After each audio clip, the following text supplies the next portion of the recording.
How you doing? I'm David. I'm just another jerk on the internet. I was talking to my friends a couple days ago. Well, they said they're my friends, and they've been saying that for a while. So they said that I missed a step, that I should make a video telling you how wonderful and amazing I am. Okay, they didn't say that, because if they said I was wonderful and amazing, they wouldn't be my friends. I don't like kiss asses. No one does. So I want to introduce myself. Hi, my name is David, and I am an entrepreneur located in Los Angeles. I want to talk to you about perception. Okay, I don't know why you I don't know why you shot me getting the coat off the rack, but that's fine. I want to talk to you about perception. And perception is something that we're going to work on right now between you and I. When I got out of the military, I was very young.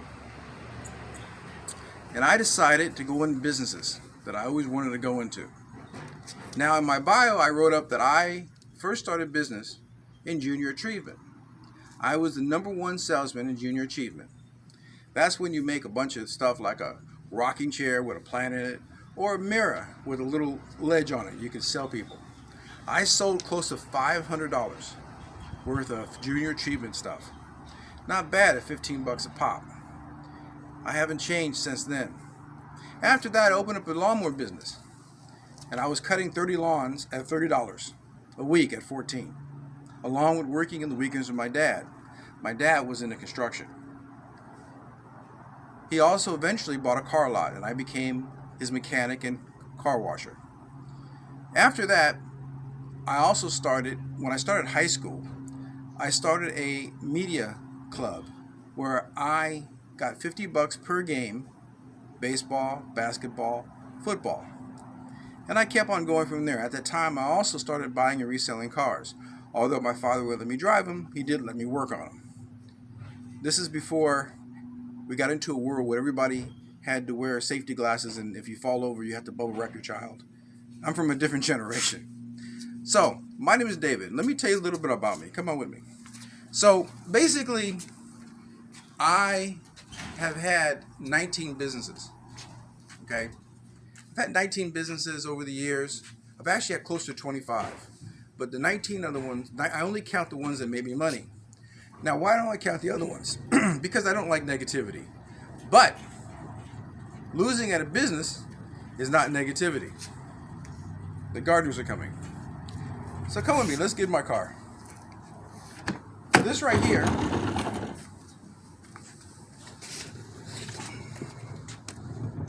is my mobile office.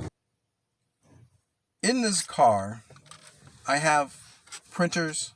I'm able to send and receive fax machines, internet, Wi-Fi, all these great stuff. I also have a great footrest right here. See my footrest?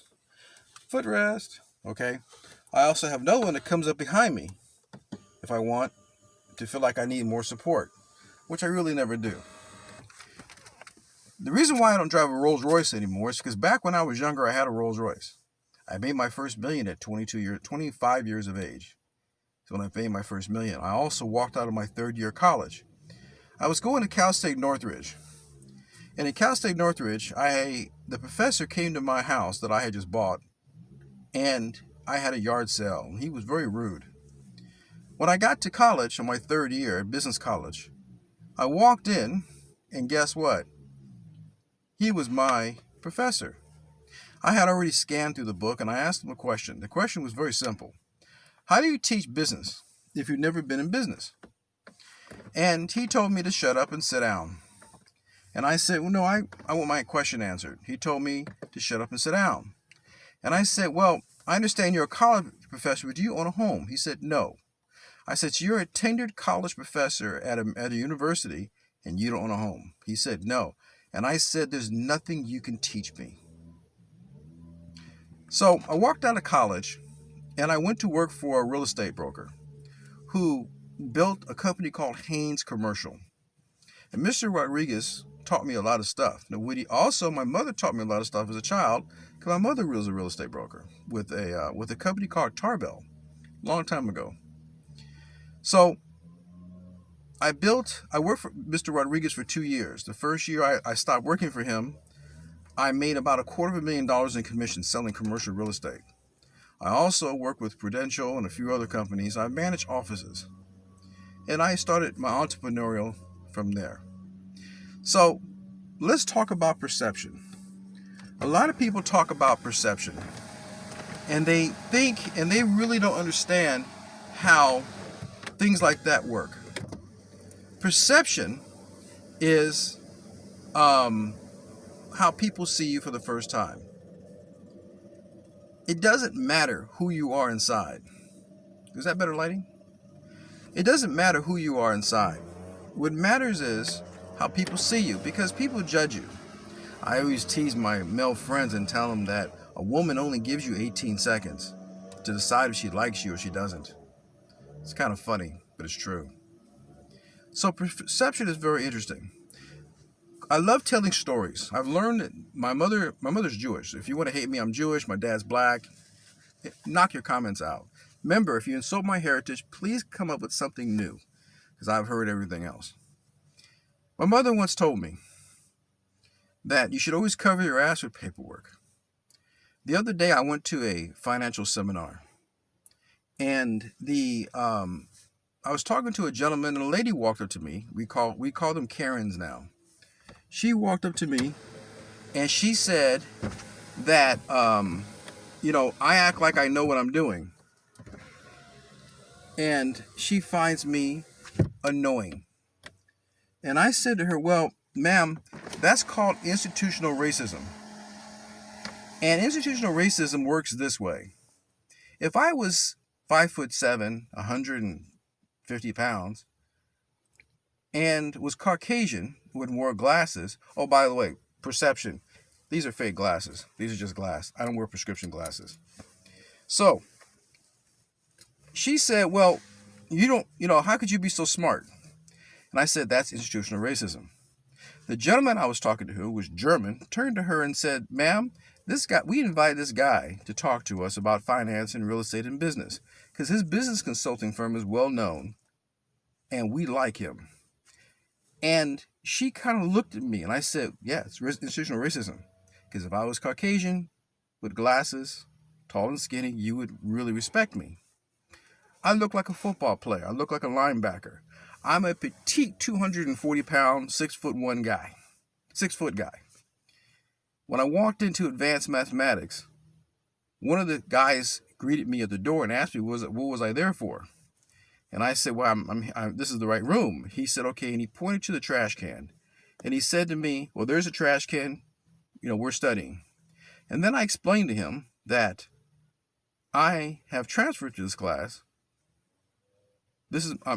I've transferred to this class. I wanted a harder class than the class I was in. After speaking with the professor and taking a few perfunctory tests, he agreed to enroll me in his class about a week or two late. So that's perception. Now, I will tell you, in business, it doesn't matter what sex you are. The other day I went to Lowe's. I talked to a couple of guys about a tool that I have, because I do a lot of my own stuff. The guys didn't have an answer, but this lady walked up, and she walked me over to the staplers and told me what I needed to do and gave me an education. Every time I went back to that Lowe's, I, like a child, looked for mama, because she knew exactly where I needed answers on. Doesn't matter what sex you are. It doesn't matter what religion you are. What matters is you sit down and you learn your product. When I had car businesses, I knew not only the horsepower, but the actual torque, the 0 to 60, the volume of the cargo of the trunk. What was the resale? What was the wholesale? What was my dealer cost?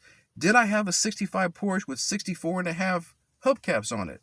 Did I have a 78 S4 Porsche that had the wrong color because somebody repainted it? All these things count. So this is my introduction. I will put a link on my management company. Right now, we're pretty busy. We're not really looking for new clients, but I'm here to answer questions. Once again, thank you. I'm David.